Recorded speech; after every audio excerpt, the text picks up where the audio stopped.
बिस्मिल्लाहिर्रहमानिर्रहीम। अस्सलाम वालेकुम डियर स्टूडेंट्स, आज का जो हमारा टॉपिक है वो है जी ऑल्टरनेटिंग करंट। ऑल्टरनेटिंग करंट को पहले हम पढ़ चुके हैं, ऑल्टरनेटिंग करंट जनरेटर जब चैप्टर नंबर 15 में, वहां पर हमने ये पढ़ा था कि जब कभी भी एक मैग्नेटिक फील्ड के अंदर एक कॉइल रोटेट करती है तो हमें जो आउटपुट पर वो वोल्टेज प्रोवाइड करती है वो ऑल्टरनेटिंग होती है। ऑल्टरनेटिंग वोल्टेज का हमने वेवफॉर्म भी पढ़ा था, वो एक साइनोसाइडल वेवफॉर्म था जिसकी डायग्राम अगर आप देखें तो कुछ इस तरह से थी। ये मैं सिर्फ आपको रिकॉल करवा रहा हूँ कि जिसमें एक कंप्लीट जो हमारे पास वेवफॉर्म थी उसको होने के लिए जो टाइम लगता था, जिसे हमने टाइम पीरियड कहा था, और इस टाइम का ये हाफ है हमारे पास, इसे t/2 कह सकते हैं, और ये उसका हाफ है जिसे हम t/4 कह सकते हैं, और ये इसका थर्ड क्वार्टर है जिसे 3t/4 का नाम देते थे। अब स्टूडेंट हमारे पास ऑल्टरनेटिंग करंट होता क्या है? ऑल्टरनेटिंग करंट, यहाँ पर मैंने एक थोड़ी सी डेफिनेशन इसकी लिख भी दी है। The current which is produced by a voltage source whose polarity keeps on reversing with time. यानी कि अगर वोल्टेज सोर्स की पोलैरिटी रिवर्स होती है तो पोलैरिटी रिवर्स होने से मुराद हमारी क्या है? पोलैरिटी से रिवर्स होने से मुराद हमारी ये है कि अगर हम इस वेव फॉर्म को देखें, ये उस वोल्टेज सोर्स की प्रोवाइड की गई वोल्टेज की वेव फॉर्म है जो कि ऑल्टरनेटिंग करंट जनरेटर से थी। अगर हम इस वोल्टेज की वेव फॉर्म को देखें तो हमारे पास ये क्लियर है कि 0 से लेकर t/2 तक, यानी कि हाफ साइकिल के लिए 0 से लेकर t/2 तक हमारे पास जो वेवफॉर्म थी उसकी वैल्यूज पॉजिटिव थी। तो हम ये कह सकते हैं कि उस हाफ में हमारे पास वोल्टेज सोर्स का ये वाला एंड अगर सपोज पॉजिटिव है और ये वाला एंड अगर नेगेटिव है, तो हमें ये बात पता है कि कन्वेंशनल करंट जो है वो हाई पोटेंशियल से लो पोटेंशियल की तरफ फ्लो करता है। तो इस सर्किट में जो चार्जेस फ्लो कर रहे होंगे उनकी डायरेक्शन कुछ इस तरह से होगी, इस रजिस्टर में से उनकी डायरेक्शन इस तरह से होगी। जबकि इसके क्रॉसपॉन्डिंग अगर हम इसके सेकंड हाफ को देखें, जिस सेकंड हाफ में क्या हो रहा है कि t/2 से लेकर t तक हमारे पास जो वैल्यूज हैं वो नेगेटिव हैं, तो उसमें हमारे पास यही जो वोल्टेज सोर्स है ये अपनी पोलैरिटी रिवर्स कर लेगा, और इसकी पोलैरिटी के रिवर्स होने से जो पहले टर्मिनल पॉजिटिव था वो नेगेटिव हो जाएगा, और जो नेगेटिव था वो पॉजिटिव हो जाएगा। और इस पोलैरिटी की रिवर्सल से होने वाला क्या है? होने वाला ये है कि इस केस में जो कन्वेंशनल करंट होगा उसकी डायरेक्शन जो होगी, जो इस रजिस्टर में, वो आप देख सकते हैं कि वो रिवर्स हो जाएगी।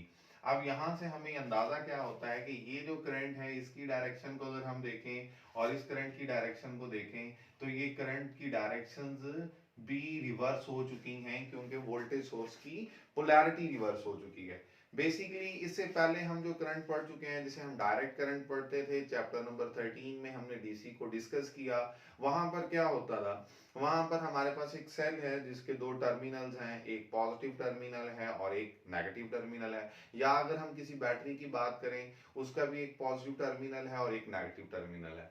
अगर आप उस सेल को किसी एक रजिस्टर के साथ अटैच कर देते हैं, फॉर एग्जांपल उसकी भी मैं छोटी सी यहाँ पर सिस्टमैटिक बना देता हूँ कि हमारे पास एक सेल है और उस सेल को मैंने इस तरह से, ये उसका जो सिंबल होता है, हमारे पास इस सेल को दो टर्मिनल जो हैं पॉजिटिव और नेगेटिव, इसको हम अटैच करते थे जब भी कभी किसी एक रजिस्टर से, तो हमेशा जो करंट फ्लो करता था वो हाई पोटेंशियल से लो पोटेंशियल की तरफ अगर हम देखें तो ये पॉजिटिव टर्मिनल है और ये नेगेटिव टर्मिनल है।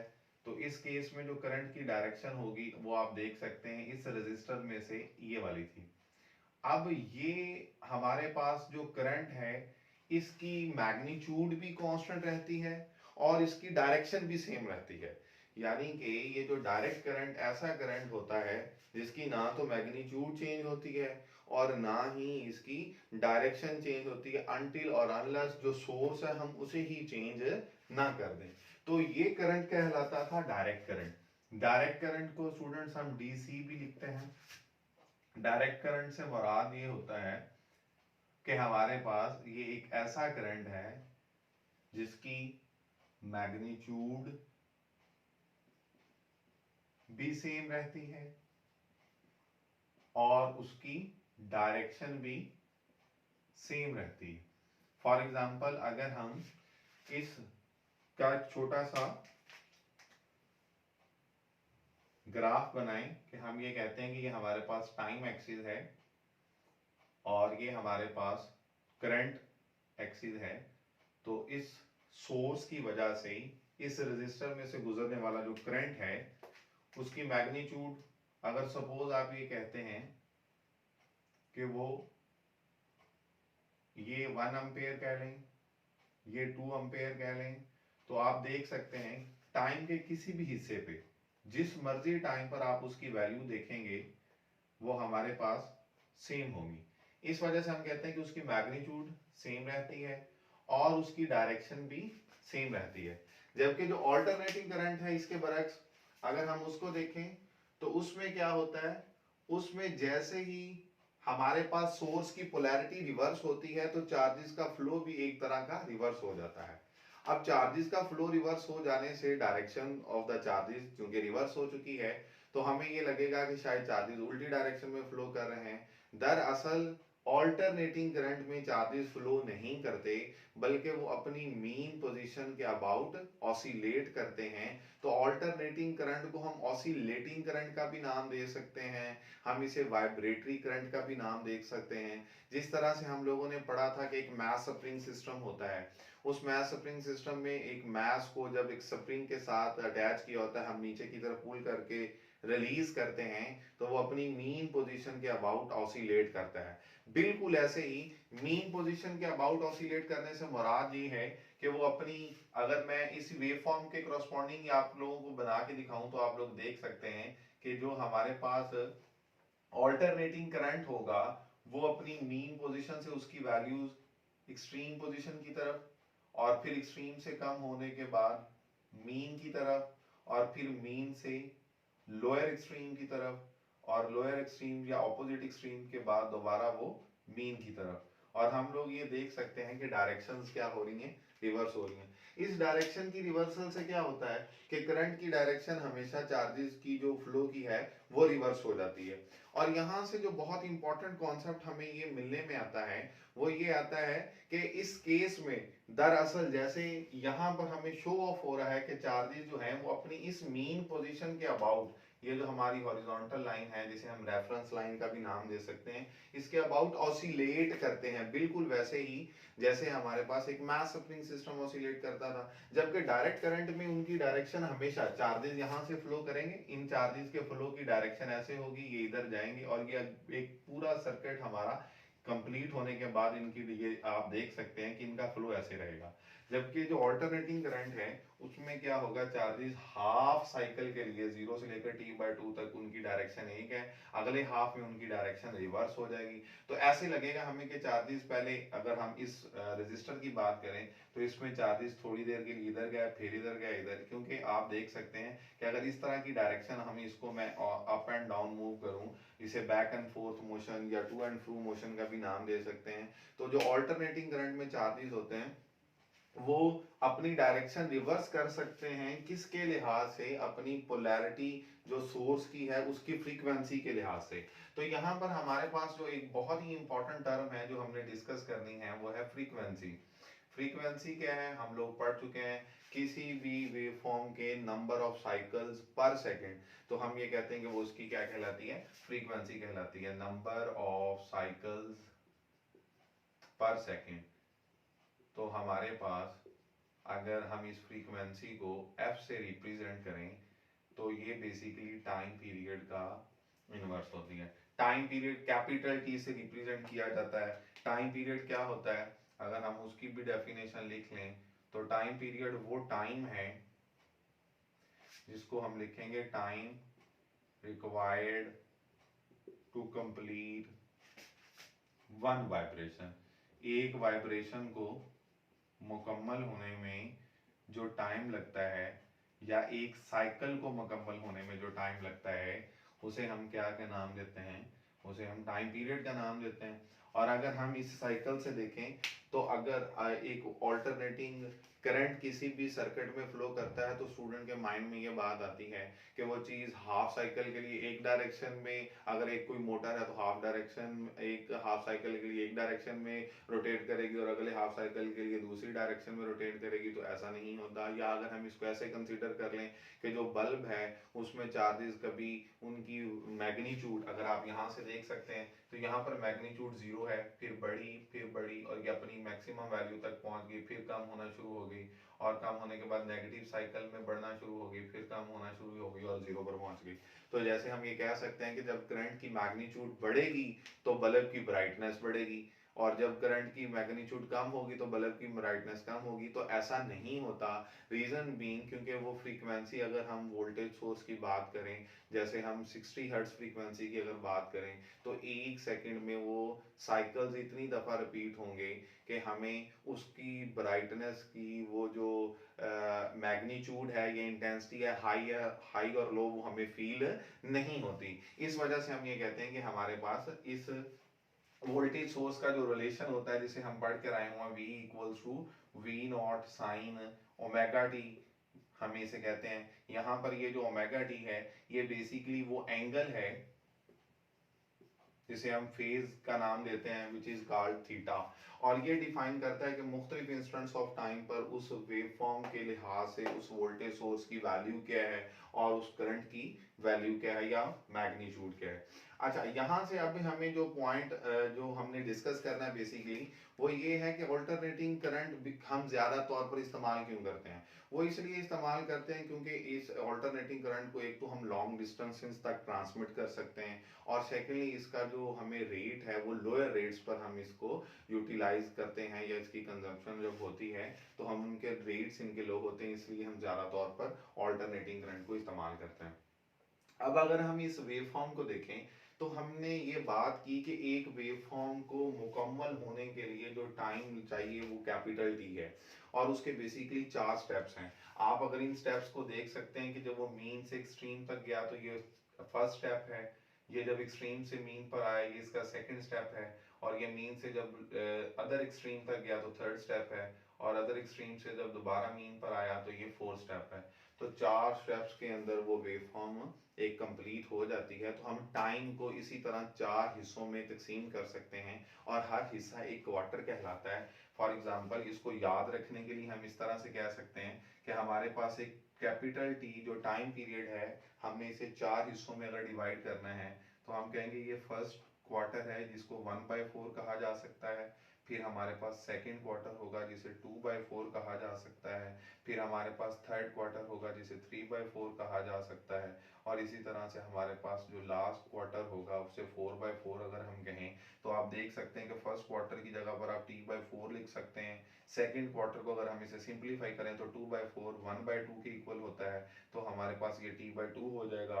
और थर्ड क्वार्टर में हम इसे 3T/4 लिख सकते हैं, और फोर्थ क्वार्टर के लिए हम इसको T लिख सकते हैं। तो ये वो 4 स्टेप्स हैं जिसके लिहाज से हम टाइम पीरियड को डिवाइड करते हैं। तो मैंने इसी की बुनियाद पर जीरो के बाद T/4, T/4 के बाद T/2, T/2 के बाद 3T/4 और 3T के बाद T लिख दिया। और इसी टाइम के लिहाज से हम उसका फेज एंगल भी डिफाइन कर सकते हैं, जैसे हमने यहाँ पे कहा theta equals to omega T. और जो ओमेगा होता है इसको एंगुलर फ्रीक्वेंसी कहते हैं। ये किसके इक्वल होती है, 2πf के इक्वल होती है, और ये स्मॉल टी आ जाएगा। और स्मॉल एफ जिसको हम फ्रीक्वेंसी कहकर आए हैं वो 1/t की इक्वल होती है। अगर हम उसकी वैल्यू यहाँ पे पुट करें तो हमारे पास ये आ जाएगा 2π, और इस एफ की जगह पे हम 1/t पुट कर देंगे और ये स्मॉल टी वैसे ही आ जाएगा। तो हम इस रिलेशन के तहत मुख्तलिफ टाइम इंस्टेंट्स पर थीटा की वैल्यूज फाइंड आउट करके ये कर्व ड्रॉ कर सकते हैं। फॉर एग्जाम्पल हम ये कहते हैं कि जब हमारे पास टाइम t जीरो होगा, स्मॉल t जीरो होगा, तो टाइम t जीरो पर हमारे पास थीटा की क्या वैल्यू होगी। तो इस रिलेशनशिप में जिसे आप 2π/T इंटू स्मॉल टी की जगह पर आप जीरो रख दें, जब आप स्मॉल टी की जगह पर जीरो रखेंगे तो थीटा भी आपका कितना आ जाएगा, 0 डिग्रीज आ जाएगा। और जब आप इसी टी की जगह पर, स्मॉल टी की जगह पर नेक्स्ट वैल्यू पुट करेंगे जो कि हमारे पास क्या है, T/4 तो हम उस t/4 पर देखेंगे हमारे पास थीटा की क्या वैल्यू होगी। तो थीटा की वैल्यू होगी 2 पाई/t इंटू स्मॉल टी की जगह पर आप t/4 पुट कर दें तो ये हमारे पास t से कैंसिल हो जाएगा, 2 2 4 तो हमारे पास जो वैल्यू आ जाएगी जिसे पाई/2 कहते हैं और ये रेडियंस में है और डिग्रीज में ये कितना हो जाएगा 90 डिग्रीज हो जाएगा। बिल्कुल इसी तरह से स्मॉल टी की वैल्यू जब हम नेक्स्ट पुट करेंगे जो हमारे पास t/2 है तो t/2 पर हमारे पास रिजल्ट क्या आएगा, थीटा इक्वल्स टू 2 पाई/t और स्मॉल टी की जगह पर आप t/2 पुट कर देंगे तो ये अगेन t से कैंसिल, 2 से कैंसिल, तो हमारे पास रिजल्ट क्या आ जाएगा, पाई आ जाएगा, जिसको हम क्या नाम दे सकते हैं 180 डिग्रीज का नाम दे सकते हैं। और जब स्मॉल टी की जगह पर आप 3t/4 पुट करेंगे तो हमारे पास रिजल्ट क्या होगा, थीटा इक्वल्स टू 2 पाई/t वैसे ही आ जाएगा और स्मॉल टी की जगह पर हम वैल्यू क्या पुट करेंगे, 3t/4 पुट करेंगे, अगेन t से कैंसिल आउट हो जाएगा, 2 2 4 होता है तो हमारे पास रिजल्ट क्या आ जाएगा 3 पाई/2 और 3 पाई/2 हमारे पास किसके इक्वल होगा, 270 डिग्रीज के इक्वल होगा। बिल्कुल इसके बाद हमारे पास जब स्मॉल टी की जगह पर हम t लिखेंगे जो हमारा आखिरी स्टेप है तो हमारे पास theta equals to 2 pi capital T और स्मॉल टी की जगह पर जब हम कैपिटल टी लिखेंगे तो टी से कैंसिल होने के बाद हमारा जो रिजल्ट आएगा वो क्या आ जाएगा 2 पाई आ जाएगा और 2 पाई को हम क्या लिख सकते हैं 360 डिग्रीज लिख सकते हैं। अब अगर हम देखें तो थीटा को भी हमने टाइम के लिहाज से रिजल्ट उसका निकाल दिया कि किस टाइम पर थीटा की क्या वैल्यू होगी। बिल्कुल वैसे ही जैसे एक सिंपल हार्मोनिक मोशन के 4 स्टेप्स होते हैं, अगर हम सर्कुलर मोशन को देखें चैप्टर नंबर 7 फर्स्ट ईयर में हम ये बात पढ़ चुके हैं कि जो सर्कुलर मोशन होती है और सिंपल हार्मोनिक मोशन होती है दोनों एक जैसी हैं और इन दोनों के वेवफॉर्म्स एक जैसे बनते हैं। और अगर इस कॉन्सेप्ट के लिहाज से हम देखें तो हमारे पास अगर एक सपोज करें एक सर्कल है और उस सर्कल को हम ये कहें कि हम ऐसे इसको दो वर्टिकल लाइंस और एक हॉरिजॉन्टल और एक वर्टिकल लाइन जिनको हम कह सकते हैं कि ये रेक्टेंगुलर एक्सिस हैं, सपोज हम ये लगाते हैं और हम ये कहते हैं कि हमारे पास अगर ये मेरा रेफरेंस हो या ये मेरा स्टार्ट पॉइंट हो और इस स्टार्ट पॉइंट को मैं ये कह दूं कि स्टार्ट पॉइंट पर ही जब मैं मौजूद हूं तो मेरा फेज एंगल 0 होगा, ये हमें पता है। अगर हम यहाँ से मूव करना शुरू करते हैं तो यहाँ तक आते हैं तो ये 90 डिग्रीज बन जाता है, ये 0 से 90 डिग्री तक हम ये कहते हैं ये हमारा फर्स्ट क्वार्टर है। इसी तरह से 90 से अगेन नेक्स्ट 90 तक वो बन जाएगा 180 डिग्रीज जो हमारे पास सेकेंड क्वार्टर होगा। और इसी तरह से 180 के बाद नेक्स्ट 90 जो है वो टोटल हमारे पास क्या आ जाएगा 270 डिग्री आ जाएगा और 270 से अगेन अगर हम उसी स्टार्टिंग पॉइंट पर आ जाते हैं तो वो 360 बन जाता है और ये हमारे पास फोर्थ क्वार्टर होगा। तो बिल्कुल वैसे ही जैसे हमने टाइम को 4 हिस्सों में डिवाइड किया था क्योंकि सिंपल हार्मोनिक मोशन के लिहाज से ऑसिलेटरी मोशन के लिहाज से इसके 4 स्टेप्स थे, मैंने टाइम को 4 हिस्सों में डिवाइड किया, बिल्कुल उसी तरह से हमारे पास एंगल के लिहाज से भी 4 वैल्यूज आ गई।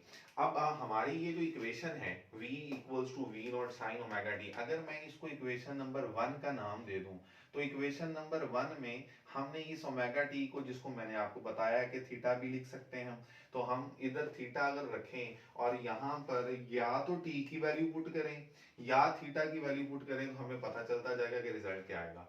जब आप थीटा की जगह पर 0 पुट करेंगे तो हमारे पास रिजल्ट क्या आएगा, साइन 0 क्या होता है 0 और 0 मल्टीप्लाइड बाय वी नॉट, मतलब यहाँ पर अगर हम लिखें थीटा इक्वल्स टू 0 तो v equals to V naught sine 0 और साइन 0 किसके इक्वल होता है 0 के इक्वल होता है और 0 multiplied by V naught it will be equals to 0। और इसी तरह थीटा की जगह पर जब आप पाई/2 डिग्रीज पुट करेंगे या 90 डिग्रीज पुट कर पाई/2 रेडियंस पुट करेंगे या 90 डिग्रीज पुट करेंगे तो हमारे पास रिजल्ट क्या आ जाएगा साइन 90 और साइन 90 होता है 1 और 1 मल्टीप्लाइड बाय वी नॉट हमारे पास रिजल्ट क्या आ जाएगा वी नॉट आ जाएगा। और आप देख सकते हैं कि जब हमने टाइम के लिहाज से इस ग्राफ को प्लॉट किया हुआ है तो ये दो डिफरेंट जो पैरामीटर्स के हिसाब से, एक टाइम के लिहाज से और एक थीटा फेज के लिहाज से आपकी बुक पर दो ग्राफ्स बने हुए हैं। अगर हम इन दोनों को देख लें तो हमारे पास ये जो पहला ग्राफ है ये टाइम के लिहाज से है और यहाँ पर हमारे पास जो टाइम के लिहाज से अब यहाँ पर अगर हम नेक्स्ट वैल्यू पुट करें तो हमारे पास जब थीटा 180 डिग्री होगा तो साइन 180 हमें पता है 0 है, और 0 multiplied by V naught 0 result आ जाएगा। और अगेन थीटा की जो नेक्स्ट वैल्यू है जो 270 डिग्रीज थी, तो 270 डिग्रीज पुट करेंगे तो साइन 270 हमारे पास -1 होता है, तो वोल्टेज माइनस वी नॉट आ जाएगी। और हमारे पास जब नेक्स्ट वैल्यू इसकी पुट करेंगे 360 degree, so sine 360 is equals to 0, हमारे पास रिजल्ट अगेन क्या आ जाएगा 0। अगर हम इन वैल्यूज के लिहाज से और टाइम के लिहाज से जो हम अपनी वेवफॉर्म को प्लॉट करें, तो मैंने टाइम के लिहाज से और थीटा के लिहाज से, दोनों के लिहाज से वेवफॉर्म्स प्लॉट कर दी हैं। हम देख सकते हैं कि जब हमारा टाइम 0 था तो 0 टाइम पर थीटा भी 0 था। ये टाइम के लिहाज से है और ये थीटा के लिहाज से। मैं यहाँ पर थीटा लिख रहा हूँ, ये टाइम लिख रहा हूँ।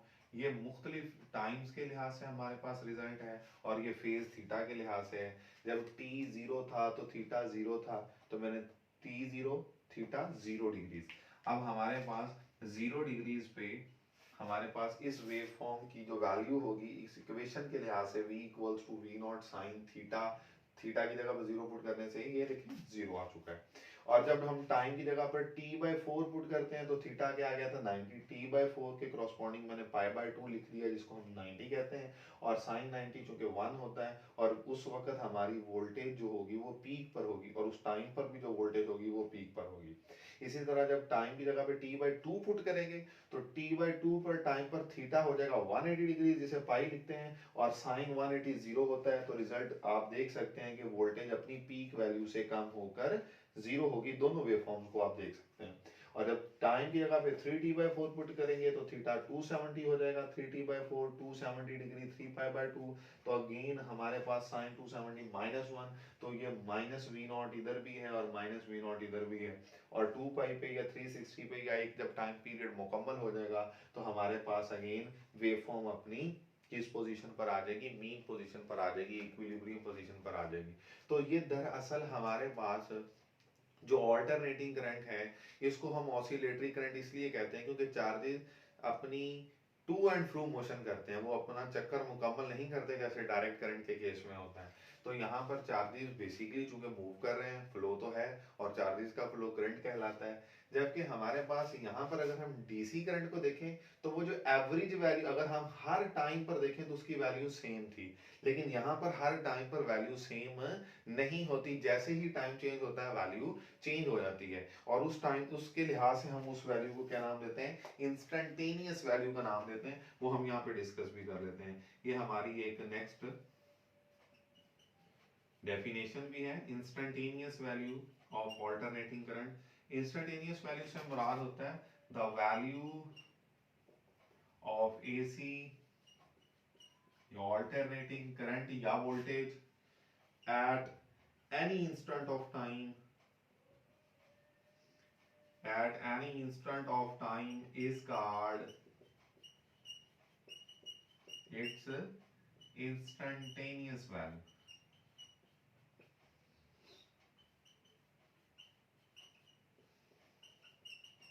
जैसे कि मिसाल के तौर पर आप ये देख सकते हैं when time was t/2 तो वोल्टेज की वैल्यू क्या थी 0। when time was 3t/4 तो वोल्टेज जो उस वक्त थी वो -v0, and when time is equals to t तो वोल्टेज अगेन क्या थी 0।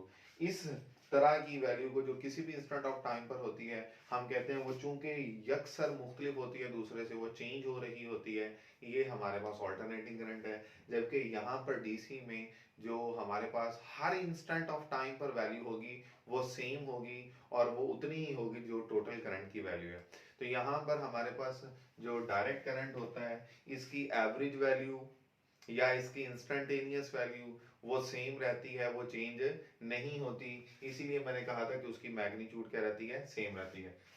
जबकि इस केस में हमारे पास ऐसा नहीं है, इस केस में वैल्यूज हमारे पास चेंज होती हैं। नेक्स्ट हमारे पास जो है, अच्छा इस तरह से हम हमारे पास नेक्स्ट जो है कॉन्सेप्ट वो है पीक वैल्यू। पीक वैल्यू क्या होती है, the maximum value reach in a cycle is called its peak value. जैसे हमने ये वेवफॉर्म्स पढ़ी हैं, जैसे यहाँ पर हमें वेवफॉर्म नजर आ रही है, इस वेवफॉर्म में आप अपनी वैल्यू को देखें, जो वोल्टेज की वो 0 से स्टार्ट हो रही थी और मैक्सिमम पीक तक गई, वो वैल्यू जितनी भी है वो उसकी क्या कहलाती है, पीक वैल्यू।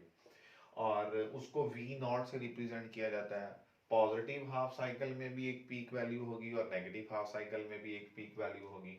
तो उस लिहाज से हम पॉजिटिव पीक की वैल्यू को प्लस वी नॉट से और नेगेटिव पीक की वैल्यू माइनस वी नॉट से रिप्रेजेंट करते हैं। हमारे इस पूरी बुक में जो हमारा कॉन्सेप्ट है वो इतना ही है, इस लिहाज से कि पॉजिटिव पीक और नेगेटिव पीक की वैल्यू सेम है।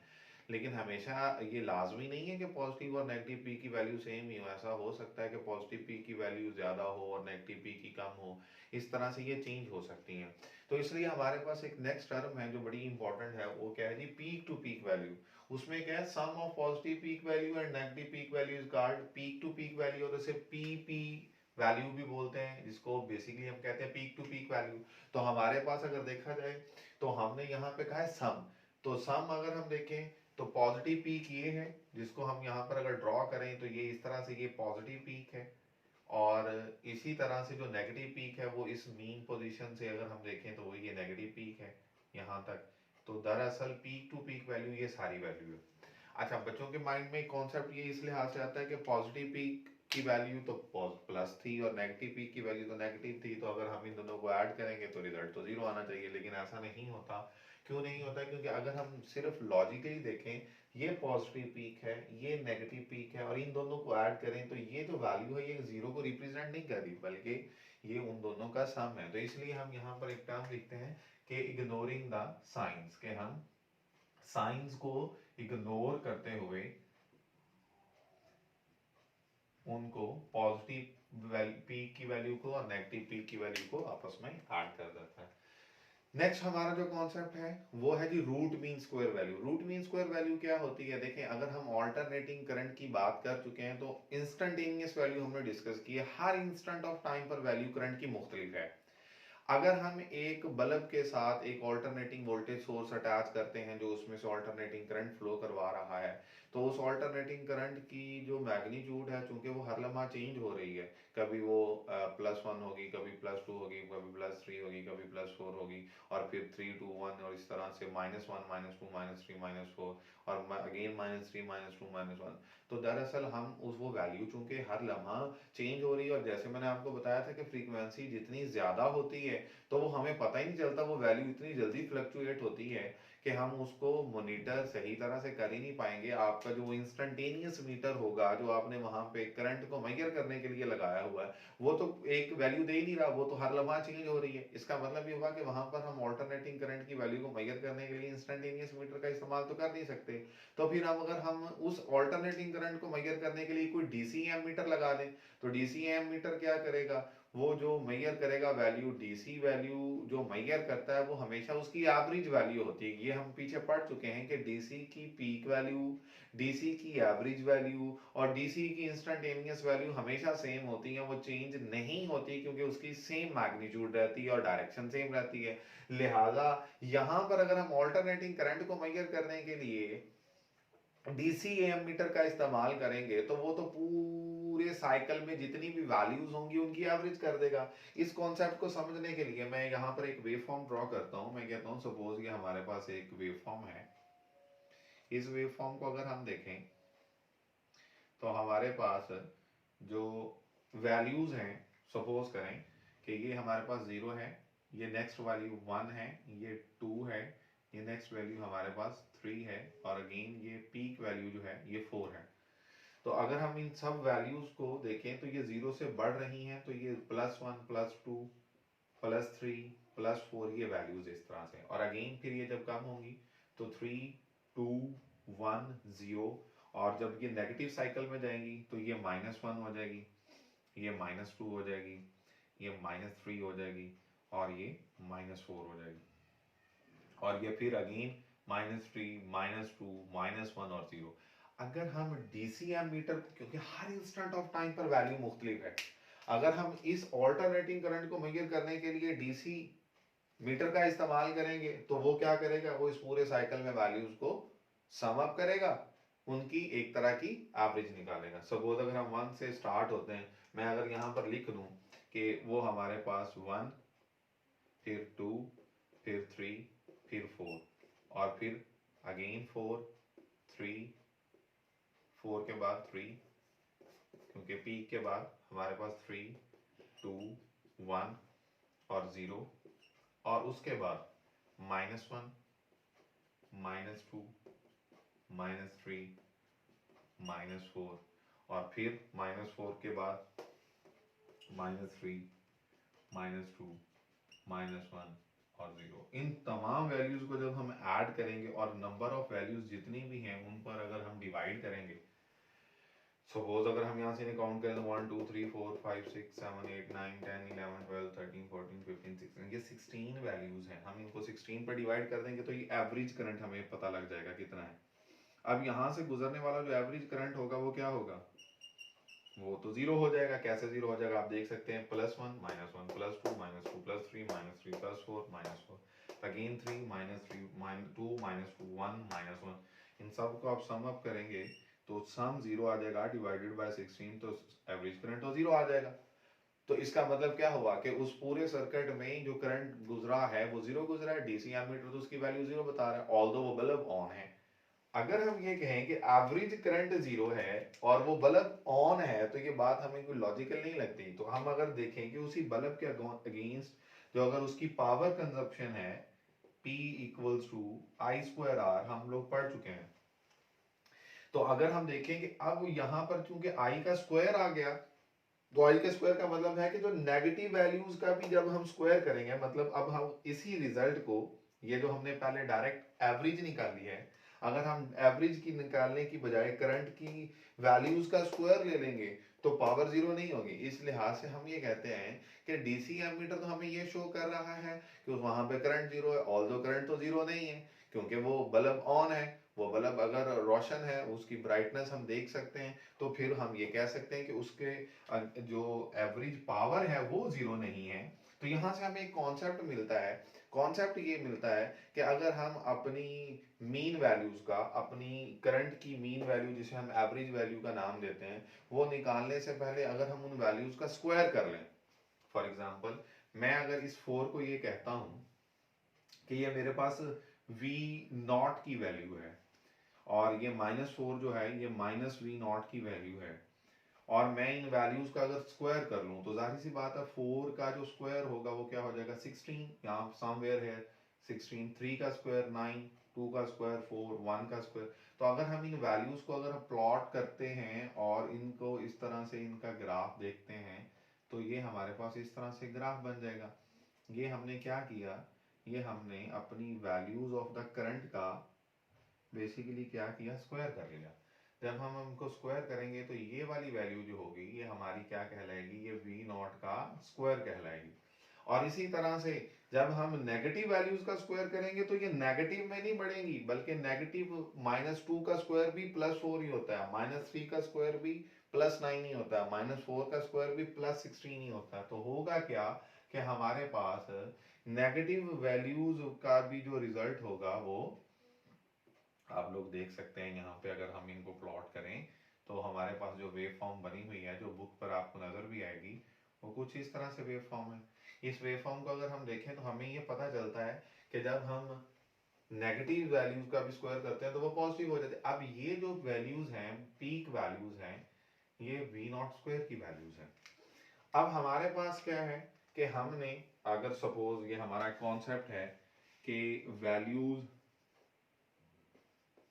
ऑफ करंट, मुख्तलिफ वैल्यूज ऑफ द करंट जो था वो जो भी हो, अगर हम उनका पहले सम करते हैं, सम ऑफ वैल्यूज ऑफ द कौन, ये हम करते थे तो एवरेज करंट जीरो आ जाता था। लेकिन अगर हम उनका डायरेक्ट सम करने की बजाय ये करें कि square of sum of values of current, तो वो क्या लाएंगी, उस करंट की या वोल्टेज की मीन वैल्यू तो है लेकिन किसकी, square of the mean value. इसको आपकी बुक में टर्म ऐसे भी लिखी हुई है, स्क्वायर ऑफ, या मीन स्क्वायर करंट कह लें, वो ज्यादा सुटेबल टर्म है, मीन स्क्वायर करंट या मीन स्क्वायर वोल्टेज कह लें, मीन स्क्वायर करंट या मीन स्क्वायर वोल्टेज। तो दरअसल हमने क्या किया, पहले हमने यहाँ पे ये देखें फर्स्ट स्टेप जो है हमने स्क्वायर लिया अपनी वैल्यूज का, फिर हम जब स्क्वायर ले लेते हैं तो फिर हम उनकी मीन निकाल लेते हैं। अब हम जब स्क्वायर वैल्यूज का, फॉर एग्जांपल इसी कॉन्सेप्ट को देखिएगा, अगर इन्हीं वैल्यूज का मैं यहाँ पे स्क्वायर कर दूं, उसके लिए मैं यहाँ पर इनको लिख भी देता हूँ कि अगर सपोज ये हमारे पास यही वैल्यूज हैं और हम इन्हें यहाँ पे स्क्वायर कर लेते हैं, सपोज कि 1 का स्क्वायर, 2 का स्क्वायर, 3 का स्क्वायर, 4 का स्क्वायर, प्लस 3 का स्क्वायर, प्लस 2 का स्क्वायर, प्लस 1 का स्क्वायर, प्लस 0 का स्क्वायर, प्लस -1 का स्क्वायर, -2 का स्क्वायर, -3 का स्क्वायर, -4 का स्क्वायर और -3 अगेन, प्लस -2 का स्क्वायर, प्लस -1 का स्क्वायर, प्लस 0 का स्क्वायर और divided by values, number of values तभी भी 16 है। तो जब अब हम करेंगे तो हमारे पास स्क्वायर वैल्यूज की, ये मैंने करंट की जितनी भी वैल्यूज थी उनका स्क्वायर किया और स्क्वायर वैल्यूज की अब हम क्या निकाल रहे हैं, एवरेज निकाल रहे हैं। मैंने पहले वैल्यूज का स्क्वायर किया, बाद में एवरेज निकाल ली, तो वो बन जाती है मीन स्क्वायर करंट या मीन स्क्वायर वोल्टेज। अब इसके बाद हम क्या करेंगे, चूंकि हमने अपनी वैल्यूज में नेगेटिव साइन के इफेक्ट को खत्म करने के लिए स्क्वायर लिया था और बाद में एवरेज निकाली थी, तो हम उन्हीं वैल्यूज का अगर रूट ले लें, लाइक अगर मैं ये कहता हूँ कि मैंने 4 का स्क्वायर किया था वो 16 हो गया था, और अब मैं अगेन अगर 16 का स्क्वायर रूट कर दूं तो वो अगेन 4 हो जाएगा। तो अगेन हम इस कॉन्सेप्ट को समझने के लिए क्या करते हैं कि स्क्वायर्ड वैल्यूज का रूट ले लेते हैं। तो हमारे पास जो टर्म होगी मीन स्क्वायर करंट जो आएगा, उसके बजाय अब थर्ड स्टेप में आ जाएगा रूट मीन स्क्वायर करंट। जो पहले सिर्फ मीन करंट था या sum of the values of the current था, उसके बाद मीन स्क्वायर करंट हुआ जो इसका सेकंड स्टेप था, और थर्ड स्टेप क्या हो गया, रूट मीन स्क्वायर करंट हो गया। तो रूट मीन स्क्वायर करंट में अब हम अपनी उन्हीं वैल्यूज का अगर रूट ले लें तो जवाब क्या आ जाएगा, वो हमारी रूट मीन स्क्वायर वैल्यू की। देखते हैं, अगर मैं आप लोगों को एक कॉन्सेप्ट देता हूं कि ये जीरो से लेकर पॉजिटिव पीक तक, अगर मैं इस रीजन को थोड़ा सा शेडिड करूं, समझना आसान हो जाएगा। ये शेडिड रीजन है, अगर आप देखें तो यही शेडिड रीजन अगले क्वार्टर में फ्लिप हो जाता है ऐसे, और यही शेडिड रीजन उससे अगले क्वार्टर में फ्लिप हो जाता है लेकिन नेगेटिव डायरेक्शन में, और वही शेडिड रीजन इधर फ्लिप हो जाता है। तो बजाय कि हम पूरी वैल्यूज का स्क्वायर करें, हम सिर्फ क्या करते हैं, जब हम इन वैल्यूज का स्क्वायर ले चुके हैं, जीरो एक वैल्यू कंसीडर कर लेते हैं और दूसरी वैल्यू वी नॉट स्क्वायर कर लेते हैं। पहला स्टेप क्या था, स्क्वायर वैल्यूज का सम, जीरो का स्क्वायर और वी नॉट का स्क्वायर, ये हमारे पास दो वैल्यूज हैं, इनका हमने स्क्वायर कर लिया। बाद में इनको स्क्वायर करने के बाद जो दूसरा स्टेप है जिसमें हमने क्या किया, इन दोनों वैल्यूज को ऐड किया और दो पर डिवाइड कर दिया। तो दरअसल हमने यहाँ पर क्या काम किया, हमने इन स्क्वायर्ड वैल्यूज की एवरेज निकाल ली, और अगर हम एवरेज निकालें तो ये बन जाएगा वी नॉट स्क्वायर ओवर 2। ठीक है जी। और थर्ड स्टेप में हमने क्या किया, हमने इन्हीं वैल्यूज का जो स्क्वायर्ड वैल्यूज थी जिनकी हमने एवरेज या मीन निकाला था, हमने उनका रूट ले लेना है। तो जब हम इनका रूट लेंगे इसी का, तो हमारे पास जवाब क्या आ जाएगा, वी नॉट का स्क्वायर और रूट अलहदा से, और 2 का स्क्वायर रूट अलहदा से। तो यहाँ पे स्क्वायर और रूट कैंसिल हो जाएंगे और जवाब आ जाएगा वी नॉट ओवर √2। तो ये हमारे पास वैल्यू जो आई है वोल्टेज की, ये हमारी कौन सी वैल्यू कहलाएगी, रूट मीन स्क्वायर वैल्यू कहलाएगी। ये तीन स्टेप्स हैं, हम इन तीन स्टेप, ये वैल्यूज ऑफ द करंट थी, फिर उनका स्क्वायर लिया, फिर उनकी एवरेज ली, बाद में रूट ले लिया, तो ये हमारे पास रूट मीन स्क्वायर वैल्यू आ गई। जीरो पीक वैल्यू ये है, जिसे हम यहाँ पे लाइन लगा देते हैं पीक वैल्यू के लिए। ये हमारे पास वी नॉट और ये वी नॉट का स्क्वायर, और वी नॉट के स्क्वायर को जब 2 पे डिवाइड करेंगे तो ये उनका हाफ हो जाएगा, यहाँ पर ये उसका हाफ आ जाएगा, इसको लिखेंगे ये V naught square divided by 2, और जब इसका रूट ले लेंगे तो वो जो वैल्यू आएगी वो पीक वैल्यू से भी छोटा हमारे पास उसका रिजल्ट होगा, और वो वैल्यू क्या कहलाएगी, root mean square value of the voltage. और अगर यही ग्राफ हमारा करंट का हो तो root mean square value of the current. अब आप देख सकते हैं कि रूट मीन स्क्वायर वैल्यू जो होती है वो पीक वैल्यू से भी छोटी होती है। और दरअसल ये हम जैसे कहते हैं कि ऑल्टरनेटिंग करंट की अगर हम एवरेज निकालते हैं तो वो जीरो आती है। ये बहुत इंपॉर्टेंट ऑब्जेक्टिव के लिहाज से भी है कि डीसी करंट की अगर आप एवरेज निकालें तो वो जीरो नहीं होती, जबकि ऑल्टरनेटिंग करंट की आप एवरेज निकालते हैं तो वो जीरो हो जाती है। जबकि अगर हम उसकी रूट मीन स्क्वायर की वैल्यू की बात करें तो वो जीरो नहीं है। रूट मीन स्क्वायर वैल्यूज में हमने नेगेटिव वैल्यूज का स्क्वायर करके उनका बाद में रूट लेके उनके इफेक्ट को नेगेटिव के को खत्म कर दिया था। तो ये वैल्यू जो है ये बेसिकली हमें ये इंडिकेट कर दिया कि अगर किसी जगह से ऑल्टरनेटिंग करंट पास कर रहा है तो उसकी पीक वैल्यू कितनी है। और रूट मीन स्क्वायर वैल्यू हमें ये बेसिकली बताएगी कि उसमें जो पावर कंजप्शन हुई है वो किसके अकॉर्डिंगली हुई है। तो ये तो था जी हमारा concept root mean square value का। मैं उम्मीद करता हूँ कि आपको लेक्चर बड़ा इंटरेस्टिंग लगा होगा और इसमें आपको बहुत सारे पॉइंट्स जो होंगे वो नए सीखने के लिए मिले होंगे। थैंक यू वेरी मच जी, अपना ख्याल रखिएगा।